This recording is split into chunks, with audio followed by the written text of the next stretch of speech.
Well, welcome to the third edition of Much Ado About Payments. We've settled into a bit of a cadence now. On a Monday at 8 o'clock, we publish Payments Unpacked TV. On a Wednesday, we publish a newsletter rounding up on all the key payment stories that are going on that week.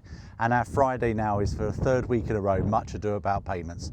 A short video for the end of the week, just picking up in a visual format of some things that have happened in payments over the course of this week. Earlier this week, Link published a piece about the fall of the physical wallet and the need for vigilance. A lot of that resonated with me.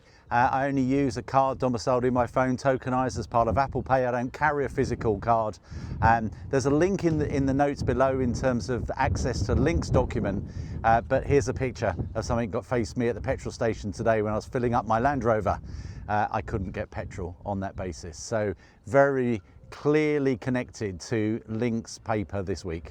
I know a lot of Payments Unpacked readers go to the Merchant Payments Excellence Conference in Berlin in March each year. I'll be there again in March 26, and this week I agreed to be a judge again in terms of their fantastic awards. And somebody asked me the other day, when you're marking awards, when you're scoring awards, when you're ranking people's submissions, what are you looking for as a judge?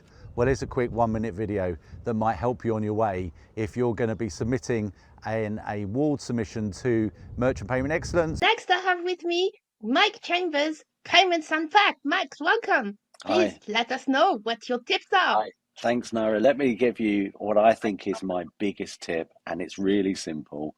My biggest tip is to answer the question. Show me that you understand the title of the award you're going for and that you understand the criteria by which you're being judged. So answer the question. The second thing I would say is don't overcomplicate it. Lead me to a conclusion where you differentiate what you do against what one of your competitors might do, where your awards application stands out in a crowd. And finally, what I'm really looking for is authenticity. Tell me a story. Tell me a story that you've got passion behind. Tell me a story that shows me how you've had an impact of the people you choose to serve. So they would be my top tips for you, Naira. Very wise, as always. Well, a vital but often neglected part of the payments picture is accounts receivable. Let me ask you, when did you last go to a conference speech or listen to a webinar of accounts receivable? Well, wait no longer. On the 23rd of September, you can join Bottom Line for a webinar about that very subject. You'll find a link in the notes below. I get so excited when I look at volumes of retail payments processed in the UK. I look at the demise of checks, 17% year on year. I look at the increase of faster payments, sort of, 13, 14, 15% increase year on year. I look at direct debit and direct credit holding its own after 50 odd years. And at 12 billion payments, our retail payment infrastructure in the United Kingdom is quite impressive. Until you look at somewhere like India and UPI, processing payments for 172 billion transactions a year.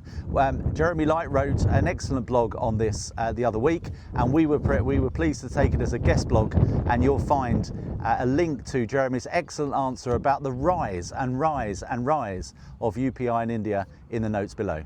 I've talked about the function of accounts receivable in this little video update for the end of the week.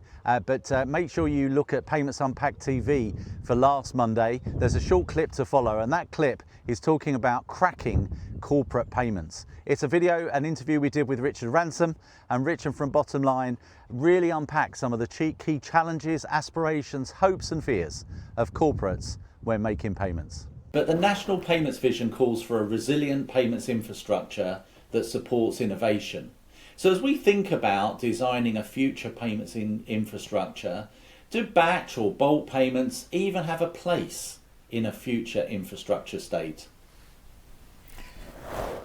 Yeah, it's another question which we see quite a lot, and I think there'd be naturally if you don't look deep enough at the way that businesses work and business processes operate, you could assume that everything could be an immediate payment. Payroll would seem obvious. Get paid exactly when you want to get paid to that minute. Accounts payable, you would assume that most businesses want to pay supplier invoices immediately, but the world doesn't work like that, and credit gets in the way, and most businesses operate on weekly, monthly or quarterly cycles and rely on regular scheduled payment collections to keep their business process predictable, controllable, and to keep the cash flowing. People rely on regular scheduled payments and collections to keep their cash flow as predictable as possible. When their payroll happens, when their pension happens, when benefits get paid in, when the bill payments are out. So where any future payment or collection value is known in any of these processes, accounts payable, payroll, bill collection, batch is really important because it's low cost and efficient. And this is why the majority of economies, as I say, still have automated clearinghouses, no matter how innovative or far ahead their payment systems are. It's until businesses start operating in an absolute 24/7 real-time operation, and I don't think they're about to start doing that. I think we still need batch and bulk payments, and I think one of the things that both of us know, Mike, it's once it's working, batch and bulk is pretty efficient and it's low cost too. Well, for the first time in my life, my village life and my payments life have collided, because here on the 8th of October at 10 a.m, Thea Watts from the Banking Hub team are visiting for an information session about the new banking hub in my local town of Maldon. So as the last bank leaves town, as Santander closes its doors for its last time next year, we're going to see a bright new banking hub for the people of Maldon. Well, we've moved on from new payment architecture. We've got the national payments vision and strategy. At the heart of that is a new retail payments infrastructure for the United Kingdom. And this week, the Bank of England published a nominations form for the new Retail Payments Board. If you're interested, there's a link in the notes below. Well, that's a wrap for Much Ado About Payments this week. I hope you enjoy the video and have a great weekend.